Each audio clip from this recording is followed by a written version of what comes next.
Good evening class. कैसे हैं आप लोग। एक बार फिर शाम को 7 बज गया है और आपके बीच में अवेलेबल हो गया हूँ। और दोस्तों इस बार हम लोग पार्टीशन ऑफ बंगाल या फिर बंगाल के विभाजन की बात करने जा रहे हैं। आप जानते हो कि हम लोग 1857 के विद्रोह से लेकर कांग्रेस से पहले बनने वाली तमाम राजनीतिक संगठन कांग्रेस, उसके बाद पार्टीशन ऑफ बंगाल की यात्रा हमने कंप्लीट कर रहे हैं। और आज ये बंगाल के विभाजन की दूसरी वीडियो है। इसका वीडियो मैंने कल वीडियो शूट भी किया था, आपने उसको पसंद भी किया है काफ़ी। अब हम जा रहे हैं पार्ट 2 देखने के लिए। चलिए पार्ट 2 देखते हैं, क्योंकि आपको याद होगा कि हमने पार्ट 1 में क्वेश्चन यहाँ तक कंप्लीट किया था। क्वेश्चन नंबर 13 तक हमने कंप्लीट किया था और बारी है क्वेश्चन नंबर 14 की। क्वेश्चन नंबर 14 क्या कह रहा है, इसका पार्ट 1 जरूर देखिएगा जो हमने कल शूट किया था। इसका स्वदेशी और बहिष्कार, स्वदेशी और बहिष्कार पहली बार किस घटना के दौरान संघर्ष की विधि के रूप में अपनाए गए थे। देखिए क्वेश्चन क्या कह रहा है, स्वदेशी और बहिष्कार, स्वदेशी बहिष्कार। बंगाल के विभाजन के विरुद्ध आंदोलन जो हुआ, होम रूल आंदोलन, असहयोग आंदोलन या साइमन कमीशन की भारत यात्रा। ध्यान रखिएगा कि स्वदेशी आंदोलन क्या क्या है, स्वदेशी अपनाओ और विदेशी वस्तुओं का बहिष्कार कर दो, विदेशी वस्तुओं का बहिष्कार कर दो। इस तरह की मांग पहली बार कब उठी थी, बंगाल के विभाजन के विरुद्ध। क्योंकि जब बंगाल का विभाजन किया गया 19 जुलाई 1905 को, जब कर्जन ने कहा कि बंगाल का विभाजन किया जाएगा, तो 7 अगस्त 1905 को कलकत्ता के टाउन हॉल में मुलाकात होती है और सारे इंडियंस की। तो सारे लोग मिलकर सोचते हैं कि क्या किया जाए। तो सभी लोगों ने मिलकर कहा कि जो आपने बंगाल को भंग कर दिया है, हम उसको बर्दाश्त नहीं करेंगे। हम इस बंगाल विभाजन के खिलाफ एक आंदोलन चलाएंगे। तो कलकत्ता के टाउन हॉल में जब मुलाकात हो रही थी तो लोगों ने पूछा कैसे चलाओगे। तब के मित्र ने कहा था कि हम स्वदेशी वस्तु को अपनाएंगे और विदेशी वस्तुओं का बहिष्कार करेंगे। और इस तरह से शुरू हुआ था भारत में आपका स्वदेशी आंदोलन। अगला क्वेश्चन देखिएगा।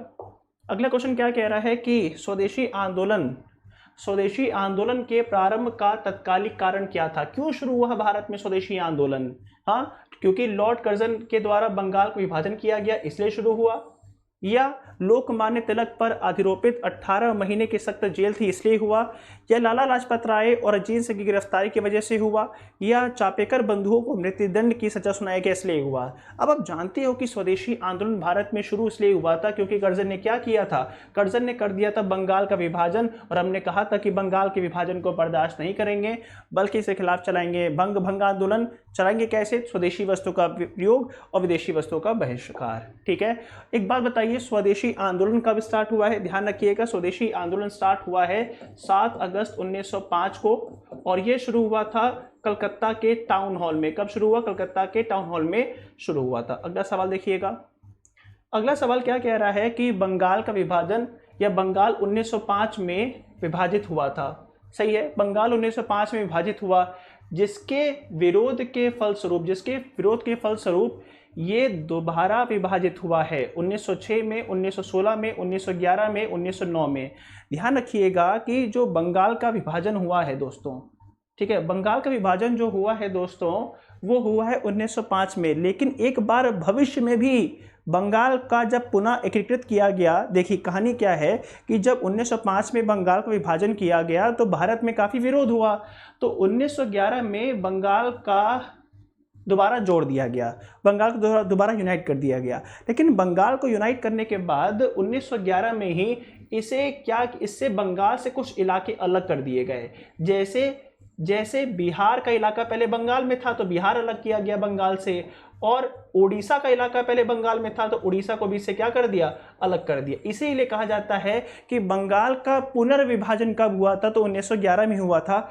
वो एक तरह से विभाजन नहीं था, कुछ इससे अलग किए गए थे ताकि भाषा के लेवल पे लोगों को समस्याओं का सामना ना करना पड़े। तो ये 1911 में हुआ था। ठीक है, अगला क्वेश्चन देखिएगा।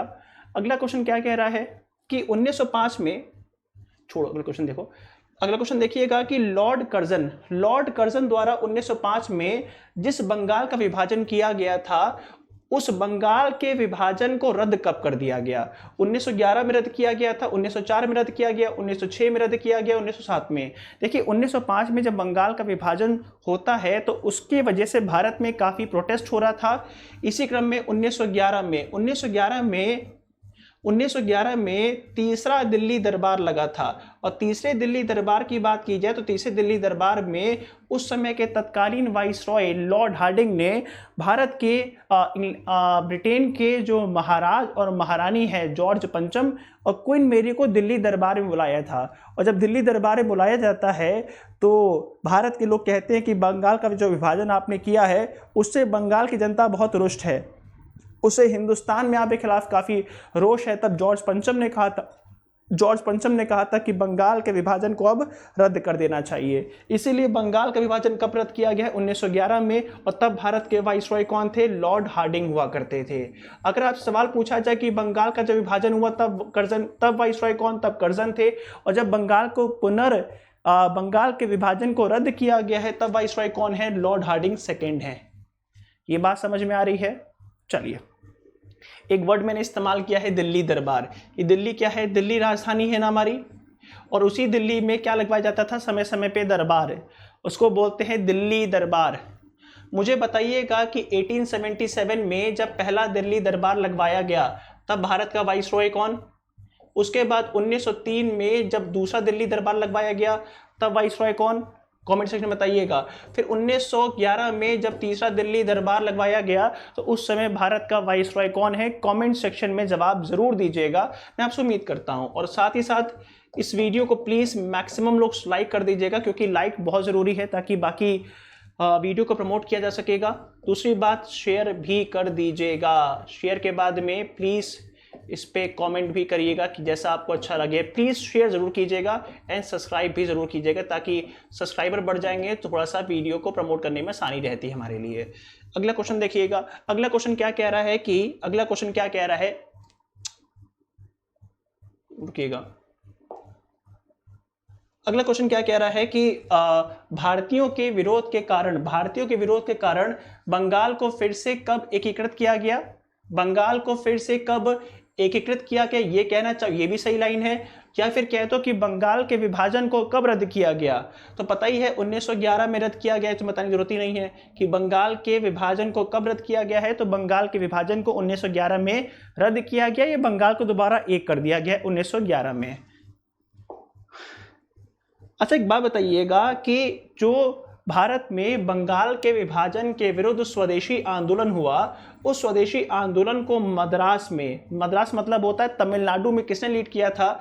श्रीनिवास शास्त्री ने, राजगोपालाचारी ने, चिदम्बरम पिल्ले ने या चिंतामणि ने। ध्यान रखिएगा कि मद्रास में जो स्वदेशी आंदोलन चल रहा था, क्योंकि स्वदेशी आंदोलन ऐसा नहीं केवल बंगाल तक सीमित था, ये बंगाल, बिहार, मद्रास, दिल्ली तमाम जगह फैला हुआ था। तो स्वदेशी आंदोलन को मद्रास में लीड किया था चिदम्बरम पिल्ले ने। जवाब होगा सी इसका दोस्तों, राइट जवाब होगा। ये आपसे सवाल पूछता है, आप इसको हल्के मत लीजिए, क्योंकि ये एग्जाम में आया हुआ है। अगर ये एग्जाम में आया हुआ है तो जितने भी आयोग पेपर सेट करते हैं, चाहे वो यूपी टेट हो, चाहे वो रीट हो, चाहे वो आपका मध्य प्रदेश टेट हो, चाहे वो आपके एसएससी हो, चाहे वो यूपी पीसीएस हो, या फिर आपका यूपी ट्रिपल एससी हो, कोई पेपर हो, मैं कहता हूं सीधे सवाल कॉपी कर गया करेंगे, इसको उठाएंगे और उठाने के बाद कॉपी पेस्ट कर देंगे कि मद्रास में स्वदेशी आंदोलन का नेतृत्व किया। आपको लगेगा अरे ये क्या पूछ लिया है, लेकिन अगर आपने बैठ के प्रीवियस ईयर क्वेश्चन पेपर को सॉल्व किया होगा, वीडियोस को देखा होगा, तो मैं गारंटी दे रहा हूं कि आप क्वेश्चन करने में क्या रहोगे? कंफर्टेबल जोन में रहोगे। दिमाग में रखिएगा, क्योंकि स्वदेशी आंदोलन ऐसा नहीं था केवल यहाँ तक था, इसका फैलाव काफ़ी बड़े एरिया में हो गया था। अगला, और एक बात और, अगर मैं यहाँ पर स्वदेशी आंदोलन की जगह पे लिख दूँ कि सविनय अवज्ञा आंदोलन, जिसको आप सिविल डिसओबीडियंस मूवमेंट बोलते हैं, 1930 में जो स्टार्ट हुआ था, सिविल डिसओबीडियंस के समय, सविनय अवज्ञा आंदोलन के समय सविनय अवज्ञा आंदोलन को मद्रास में किसने लीड किया? मैं फिर ऑप्शन दे रहा हूं, श्रीनिवास शास्त्री, सी राजगोपालाचारी, चिदम्बरम पिल्ले या चिंतामणि। ये चारों ऑप्शन फिर से मैंने दे दिए। अब बताइए कि जब सविनय अवज्ञा आंदोलन चला 1930 में, तब मद्रास में किसने लीड किया था? ये क्वेश्चन तगड़ा है। तब जवाब होगा चक्रवर्ती राजगोपालाचारी, तब भी जवाब होगा। देखिए, जब स्वदेशी आंदोलन को पूछेगा कि स्वदेशी आंदोलन को मद्रास में किसने लीड किया, तो चिदम्बरम पिल्ले साहब हो जाएंगे। अगर पूछेगा कि सविनय अवज्ञा आंदोलन में किसने किया मद्रास में, तो राजगोपालाचारी हो जाएंगे। तो क्या अब आपको समझ में आना शुरू हो रहा है, क्वेश्चन बनते शुरू हो रहे हैं? ठीक है, चलिए अगला क्वेश्चन देखिएगा। अब लीजिए, जो ही बात मैंने बोली थी, स्वदेशी आंदोलन का नेतृत्व मद्रास में किसने किया, ये तो पता चल गया। दिल्ली में किसने किया है? स्वदेशी आंदोलन का नेतृत्व दिल्ली में किसने किया है? तिलक ने किया है, अजीत सिंह ने किया है, लाला लाजपत राय ने किया है, सैयद हैदर रजा ने किया है। ध्यान रखिएगा कि स्वदेशी आंदोलन का नेतृत्व दिल्ली में किसने किया है? सैयद हैदर रजा ने किया है। ध्यान रखिएगा, इनका नाम दिमाग में रखिएगा, एग्जाम में कई बार एग्जाम में पूछा गया है कि दिल्ली में इन्होंने नेतृत्व किया था। अगला क्वेश्चन देखिएगा, किस आंदोलन के दौरान वंदे मातरम भारतीय राष्ट्रीय आंदोलन का शीर्षक बना? अरे सर, वंदे मातरम, ये वंदे मातरम जो है किस आंदोलन के दौरान? कोई जरूरत ही नहीं है बताने की सर, ये स्वदेशी आंदोलन के दौरान। वंदे मातरम किसने लिखा है? वंदे मातरम लिखा है बंकिम चंद्र चट्टोपाध्याय साहब ने, और वंदे मातरम को लिखा है बंकिम चंद्र चट्टोपाध्याय साहब ने। और किस किताब में लिखा है? आनंद मठ नाम की किताब में इन्होंने वंदे मातरम गीत लिखा है। और वंदे मातरम की बात की जाए या आनंद मठ की बात की जाए तो आनंद मठ जो है किस पर आधारित है? आनंद मठ जो है वो सन्यासी विद्रोह पर आधारित है। किस पर आधारित है? सन्यासी विद्रोह पर आधारित है, जो कि बंगाल में हुआ था। वंदे मातरम कभी बैठ के सुनिएगा ये सब आपको, जब आप कभी भी खाली बैठे हो, आपका पढ़ने मन ना लग रहा हो, तो आप इस तरह के संगीत सुनिएगा, और इनके जो लिरिक्स होते हैं वंदे मातरम है ना, और सुजलाम सुफलाम है ना, वंदे मातरम ऐसे जो करके पूरा है, सुनिएगा बैठ के, बड़ा अच्छा लगता है। आपको लगता है कि यार हमारा जीवन जो है वो निरर्थक नहीं है, हमारे जीवन के कुछ उद्देश्य हैं, उस उद्देश्य को समय रहते हमें पास करना चाहिए। आपको मोटिवेशन मिलता है, आपको डायरेक्शन मिलता है, और आप आगे बढ़ने की प्रेरणा मिलती है। तो लगे रहिए, पढ़ते रहिए, समझते रहिए, और हम आगे अगले प्रश्न की ओर बढ़ते हैं, है ना। वंदे मातरम, मेरा देश महान। आगे चलते हैं। अगला क्वेश्चन देखिएगा कि स्वदेशी आंदोलन के संबंध में निम्न में से कौन सा कथन सही नहीं है? ठीक है, स्वदेशी आंदोलन के संबंध में निम्न में से कौन सा कथन सही नहीं है? सही नहीं है। इसमें कुछ विशिष्ट मुसलमान आंदोलन में शामिल हुए, स्त्रियों ने इस आंदोलन में सक्रिय भूमिका निभाई, आंदोलन ने बंगाल के किसानों को ना तो अधिक प्रभावित किया और ना इसमें वो शामिल हुए, ये बंगाल तक सीमित रहा। अभी अगर आपको मैंने पढ़ाया था कि स्वदेशी आंदोलन का विस्तार क्या मद्रास में हुआ था? क्या स्वदेशी आंदोलन को लोगों ने मद्रास में, दिल्ली में चलाया था? अगर स्वदेशी आंदोलन को मद्रास में, दिल्ली में चलाया, इसका मतलब ये बंगाल तक सीमित हो ही नहीं सकता, ये बंगाल तक सीमित हो ही नहीं सकता, इसका विस्तार बंगाल के बाहर भी हो गया था। स्वदेशी आंदोलन की खास बात यह है कि इसमें स्त्रियों ने पहली बार पार्टिसिपेट किया था। एक बार सवाल पूछा गया कि भारत के राष्ट्रीय आंदोलन में किस आंदोलन में स्त्रियों ने पहली बार पार्टिसिपेट किया है? तो जो वुमेन्स पार्टिसिपेशन हुआ था वो स्वदेशी आंदोलन के दौरान पहली बार हुआ था। तो जवाब क्या होगा? जवाब होगा आपका ये ध्यान रखिएगा कि स्वदेशी आंदोलन होगा। ठीक है, चलिए। और सारे मुस्लिम्स ने पार्टिसिपेट नहीं किया था, कुछ मुस्लिम्स लोगों ने पार्टिसिपेट किया था, ये बात बिल्कुल सही है। अगला क्वेश्चन देखिएगा। अगला क्वेश्चन क्या कह रहा है? भारत की जो प्राचीन कला है, परंपराएं हैं, उनको पुनर्जीवित करने के लिए एक Indian society of oriental arts, क्या नाम है? Indian society of oriental art की स्थापना की गई थी। आपने कभी एनसीईआरटी पढ़ी होगी, जवाब पता होना चाहिए आपको। रविंद्रनाथ टैगोर, नंदलाल बोस, असित कुमार टैगोर या फिर अमृता शेरगिल ने? असित कुमार टैगोर गलत है, ये मिस टाइपिंग हुई है। ये नाम है अविंद्रनाथ ठाकुर।